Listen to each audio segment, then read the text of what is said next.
Truk di depan ini hanya karena kelebihan muatan sedikit, menyebabkan poros depan patah seketika. Pemilik truk juga segera menghubungi bengkel di Peshawar, agar tidak mengganggu waktu pengiriman.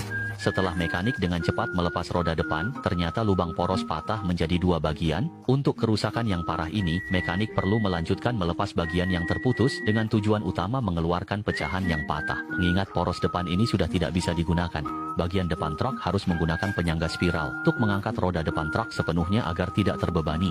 Untuk mencegah truk miring yang dapat mempengaruhi pekerjaan pembongkaran, roda depan biasanya tidak memiliki tenaga penggerak, jadi cukup melonggarkan baut dasar. Poros depan dapat dengan cepat dipisahkan sepenuhnya agar tidak mengganggu waktu berharga pemilik truk. Mekanik juga dengan cepat membawa poros depan kembali ke bengkel, bersiap untuk mengganti poros secara terpisah. Setelah pengukuran dan penandaan yang teliti oleh mekanik, sekarang mereka akan menggunakan pemotong oksigen asetilen berkualitas tinggi untuk memotong lubang poros yang patah.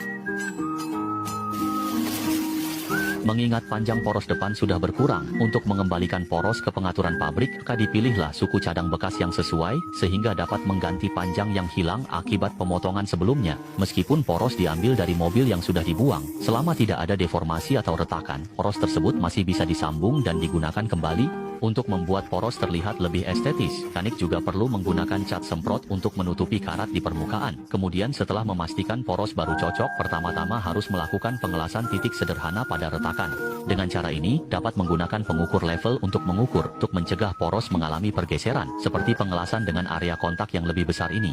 Mekanik akan memperbesar celah dengan elektroda, untuk memastikan bagian dalam terisi penuh dengan pengelasan. Inilah alasan mengapa satu sisi harus dilas sepenuhnya. Harus memastikan kekuatan pengelasan. Sudut poros tidak mengalami pergeseran. Setelah pengelasan penuh yang teliti oleh mekanik, juga perlu memukul untuk menghilangkan lapisan obat di permukaan. Namun, karena permukaan las sangat kasar, bekas las yang menonjol perlu dihaluskan.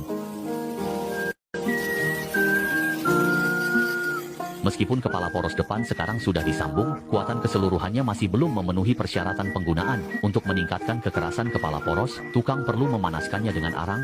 Tujuan utamanya adalah melakukan proses tempering pada kepala poros, hingga dapat menghilangkan tegangan internal yang dihasilkan saat pengelasan. Kedua, daya tarik dan ketangguhan kepala poros dapat meningkat secara signifikan. Telah menunggu pendinginan selama setengah jam, agar pemilik kendaraan merasakan pengalaman